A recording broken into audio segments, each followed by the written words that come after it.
The key point there is you've got to enjoy what you do every day. And for me, that's working with very smart people. It's working on new problems. Every time we think, hey, we've had a little bit of success, we're pretty careful not to dwell on it too much because the bar gets raised. Well, I love my work. The work of the foundation is super interesting. I get to meet with scientists. I get to go out in the field. I do think your habits are sort of set in your 20s and 30s. And by my standards of the 20s, I didn't believe in weekends back then, not to mention vacations. So I'm, fairly lazy compared to myself in my 20s, where I was a true fanatic. All I believed in was working on software night and day. And for my 20s, that was perfect. I didn't have a wife or family at all. And my role was very hands-on role. I'm very lucky that my foundation work, the part-time work I do for Microsoft, I see that extending, for decades into the future. And having an understanding of innovation, I think shaping innovation in many of these areas, there is a unique role that I can help play.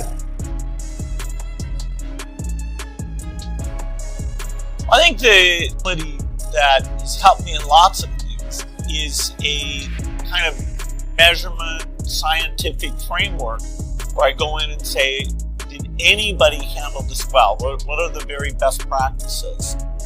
Do we have numbers on that? And let's get everybody measuring what they're doing, and so they can strive to match what the best achievement is. For us, often that's something like getting the vaccines out to all the children. Some very poor countries do that extremely well because they get down to that local level and measure the activity. They make sure the inventory's there, they make sure the workers are showing up. So for me, I always look at how can we do better measurement and use that to drive.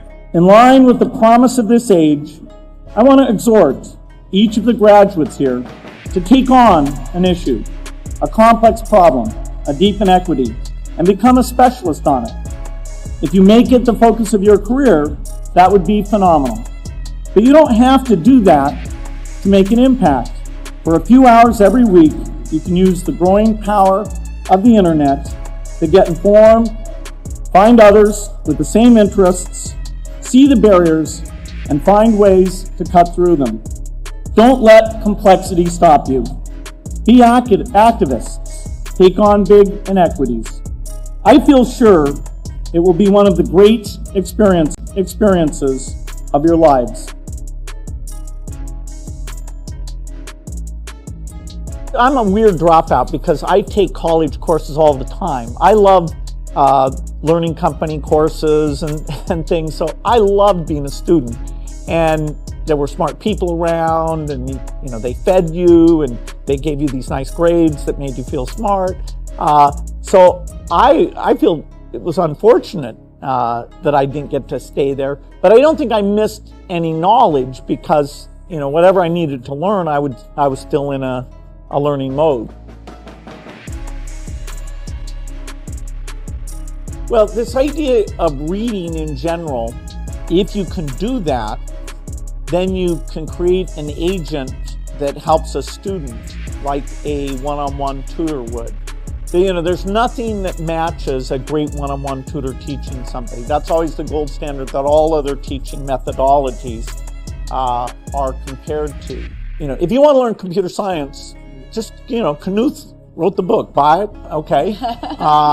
Read it and do the problems if you really think you know this thing. If you want to learn physics, Feynman wrote the book. Just read the damn book. It's all there.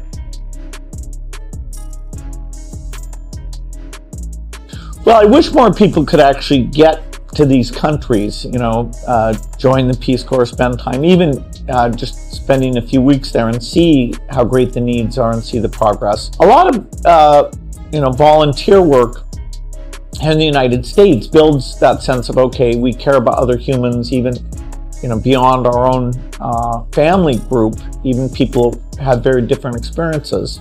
So, at a young age, a little bit of giving money away, to form that habit and picking which things you really want to give to, including lots of things here in the US, and getting involved with volunteer time. Those are the people who I think will help kind of bring the world together and avoid just this divisiveness that is my greatest concern.